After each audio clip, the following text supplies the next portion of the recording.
This podcast is part of the Sports History Network, your headquarters for the yesteryear of your favorite sport. You can learn more at sportshistorynetwork.com. Now, live and direct from the press box at Old Comiskey Park, it's time for When Football Was Football. Let's join your host, Joe Ziemba, with another forgotten tale from Chicago's pro football history. Let's go! Welcome to this episode of When Football Was Football. I'm your host, Joe Ziemba. Long before we could watch football games on our phones or talk with our friends using our wristwatch, there was Dick Tracy. On this episode of When Football Was Football, we'll visit the original Dick Tracy, a crime-fighting cartoon character whose fame achieved worldwide status thanks to a rather large former lineman for the Chicago Cardinals. We'll also visit with an enormously successful punt returner for the Cardinals, whose brief career and small stature in the NFL has largely been forgotten, but whose story remains an inspiration. When you encounter an NFL player named Tiny, your expectations for the story behind that nickname intensify. Was he a big man or rather a smaller player? Sometimes nicknames can go both ways. Enter Emery Tiny Hansman, a man of generous proportions, often reaching 400 pounds during his lifetime. He was also an immense tackle who joined the Chicago Cardinals without the benefit of playing in college, resulting in his being a starter in 1936, in a game when the Cardinals scored the most points ever in team history.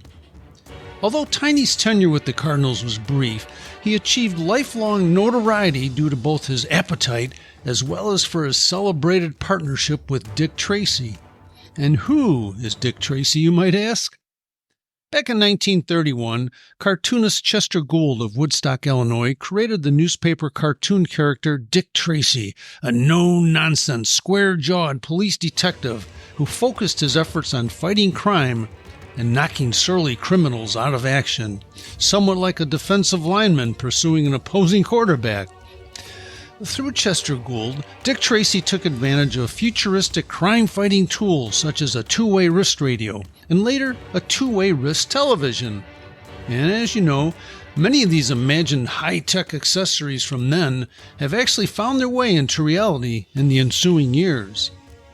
Gould continued the cartoon strip until his retirement in 1977, and various artists have continued working on the Dick Tracy product since that time.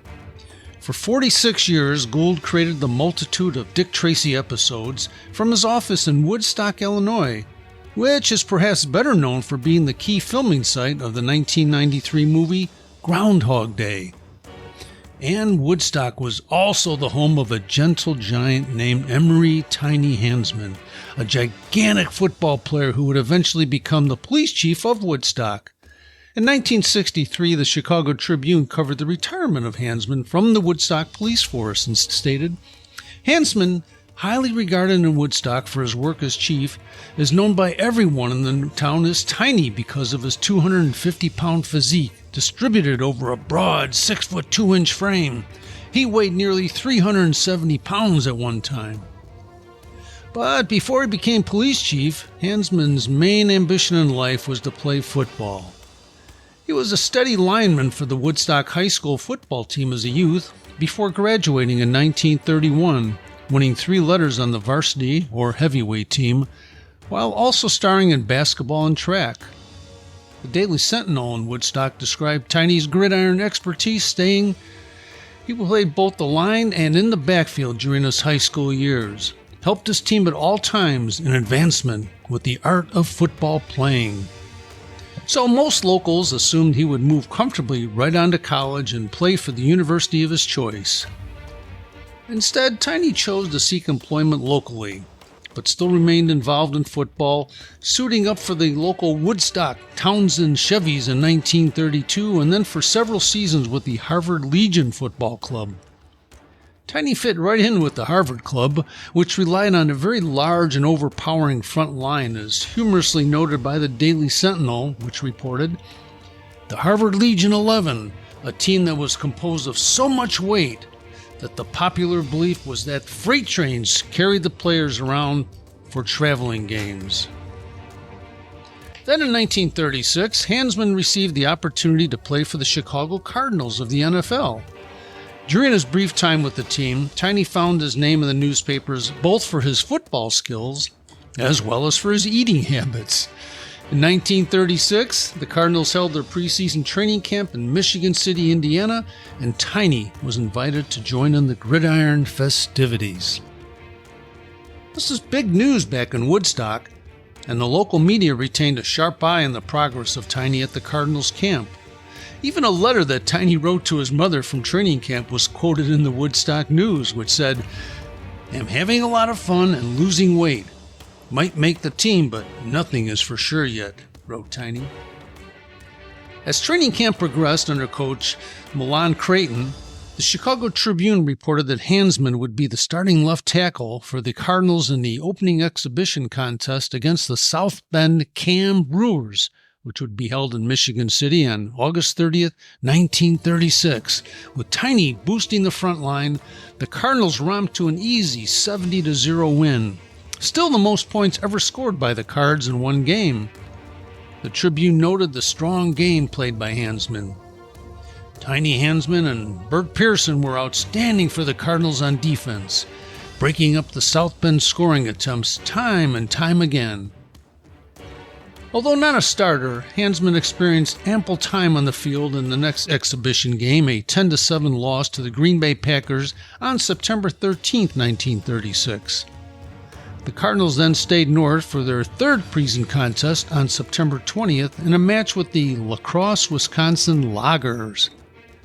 Prior to the game, the La Crosse Tribune put the spotlight on several of the Cardinals players, including Tiny, and it said, "They call Hansman Tiny because he isn't. In fact, he's the biggest person in the National League. He weighs 260 pounds, and the most surprising thing of all is that he can run, gets down under punts as fast as ends, and his defensive ability makes him a valuable tackle on any squad. Never played college football, but has shown enough knowledge and ability to get a chance in the pro league." The Cardinals and Coach Creighton were treated royally during their time in La Crosse, including being taken on a tour of the area, appearing on radio shows, and visiting local schools. One of the highlights, according to the La Crosse Tribune, was a cookout on a bluff near town. They went to Grandin Bluff, where Bill Bondeher had prepared a wiener roast. Manager Art Wolfs said later that Tiny Hansman, a 260-pound lineman, got away with 8 Frankfurters. During the Cardinals' 20-0 win over the Loggers, Tiny enjoyed considerable playing time and still hoped to make the final roster, but those hopes were dashed when he was one of the final cuts made by the team on September 24th. The Daily Sentinel, back in Woodstock, reported the sad news to its readers. "We learn with regret that Tiny Hansman has been released by the Chicago Cardinals. However, he is grateful for the fine support given him by local people on behalf of his candidacy for a berth on the Cardinals squad." Well, with his professional football career over, Tiny returned to Woodstock, served in World War II as a sergeant in the Air Corps, and joined the Woodstock Police Department, serving 22 years with 14 of those as chief. And this is where the connection between Tiny Hansman, the football player, and Dick Tracy, the legend, began, and both were created in Woodstock, Illinois.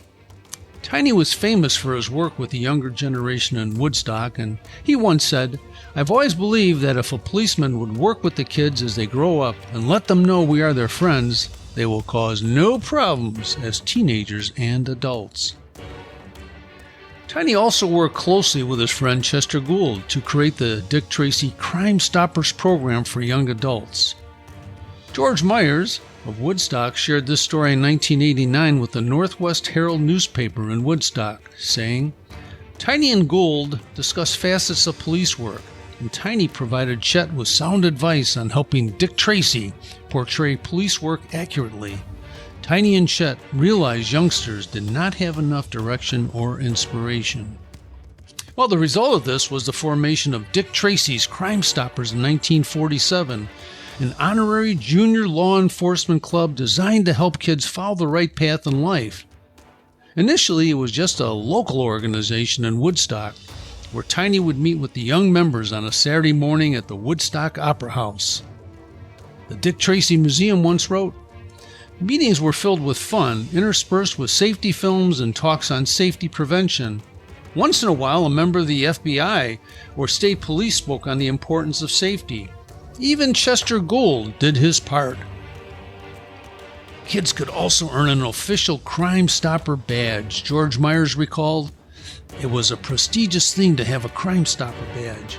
It showed you were a good kid. And not to have one, well, some might think you weren't so good." In addition, Gould used Tiny as the inspiration for his Crime Stopper Cop character in the Dick Tracy series. Soon, several hundred kids were attending the Saturday programs in Woodstock, which were usually led by the friendly Tiny Handsman. Quickly, the program spread across the United States thanks to a mention by Chester Gould on the Edward R. Murrow television show, and eventually internationally as well, with thousands of participating organizations around the world.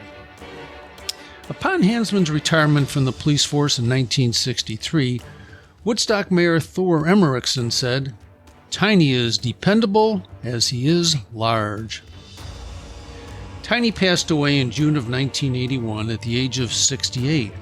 Dick Tracy creator Chester Gould mourned his old friend and stated, "It was one of the best things that happened to Woodstock when Tony Handsman became police chief. Tiny was very sensitive about training youngsters, and he held Crime Stopper meetings for them to curb vandalism in town." So from the Cardinals to the cartoons, Tiny Handsman has remained a larger-than-life figure. Next, we'll visit a former Cardinal with excessive speed, great hands, and a knack for returning kickoffs for scores. In his very first game with the Cardinals on September 26, 1954, Les Gobble brought back a kick from 94 yards out for a touchdown against the New York Giants. Later in the same game, he returned another kickoff 55 yards. After that, the Giants were hesitant to kick in his direction. "That ticked me off," Gobble told the Morning Times.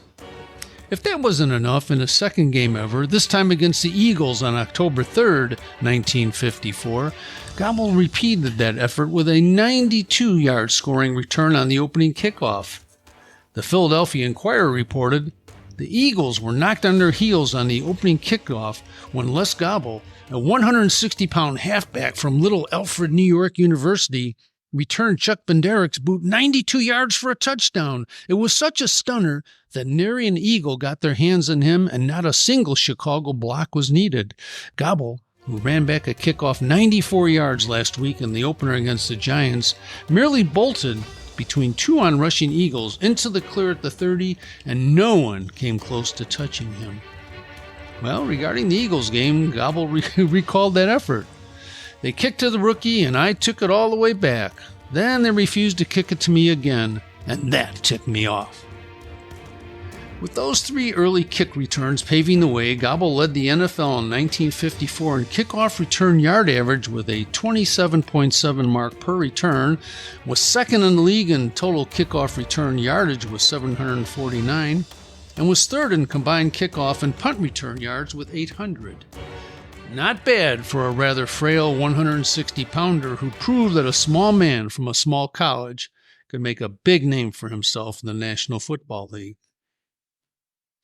Gobble's athletic career began in his hometown of Waverly, New York, where he was a spectacular sprinter on the high school track team and an evasive runner on the gridiron. The Star-Gazette noted that Gobble was an end at Waverly as a sophomore, but switched to halfback for his last 2 years. He tried track in his senior year when Waverly invaded that sport and had a 9.9 clocking for 100 yards. That talent and speed led Gobble to Alfred University from 1951 through 54, where he was a dominant sprinter and an electrifying halfback, and was eventually included in the school's Sports Hall of Fame. The Star-Gazette summarized Gobble's outstanding collegiate career prior to his induction in 1973, stating, "Gobble, a halfback grid star, was named Little All-American He was also Eastern Intercollegiate 220-yard low hurdles champ at Alfred. During his senior season at Alfred, Gobble paced the team to a 5-1 record, scoring 49 points and rushing for 700 net yards, good for 10th in the country. Against Rensselaer Polytechnic University, Gobble scored 3 touchdowns in a 55-7 romp, added 2 more touchdowns in a 41-6 win over Ithaca, and then scored 1 rushing TD and passed for another in a 47-0 shutout over the University of Buffalo. As mentioned, after the season, Gobble was selected the second team of the Little All-American squad, composed of players from smaller colleges and universities. This achievement caught the interest of the Cardinals, who signed Gobble to a rookie contract. Of course, his phenomenal performance on returns as well as his rushing ability prompted the Cardinals to re-sign Gobble on April 30th, 1955. However, his playing time was limited due to injuries and also by sharing return duties with future Pro Football Hall of Famer Ollie Matson. Despite the drop-off in production due to the injuries, the Cardinals signed Gobble to his third contract on May 22, 1956. The Arlington Heights Herald announced the signing a bit later, praising the success of Gobble despite his size. Gobble is one of the outstanding backs of the National Football League on kickoff and punt returns, standing 5'11" and weighing only 154 pounds. Last year, Gobble was used primarily on defense, and due to injuries, he fractured his hand against Pittsburgh in the 7th game. He only returned 8 kickoffs for 160 yards. Les can run the 100 in 9.8 seconds. Unfortunately, Gobble did not appear in any regular season games with the Cardinals in 1956 after being released in training camp. He signed with the Hamilton Tiger Cats of the Canadian League on May 14, 1957, and the team explained the reason behind his availability to the Hamilton Spectator newspaper. He specialized on defense but lost his chance to play regularly in spite of being the 3rd highest card scorer during the 1955 season because of injury. With his professional playing career over, Gobble returned home to Waverly, New York, and coached some semi-pro football and eventually was the owner of several businesses for many years. It should be noted that after all these years, Gobble remains among the all-time Cardinals leaders in kickoff return action, is 3rd for most return TDs in a season, and is believed to be the leader in return average for a single game after he posted a 46.3 average on September 26, 1954, in that game against the Giants. He passed away on December 2, 2019 at the age of 87. Thank you for joining us here on the Sports History Network for this episode of When Football Was Football. We hope you enjoyed the interesting stories behind 2 Cardinals you may not have known about. An overly large man who specialized in knocking opponents down, while the other was an inspiring lightweight who specialized in avoiding being knocked down. And watch for a new episode coming soon when we'll look back on the 75th anniversary of what we consider the Cardinals' greatest season, 1948. This podcast is part of the Sports History Network, your headquarters for the yesteryear of your favorite sport. You can learn more at sportshistorynetwork.com.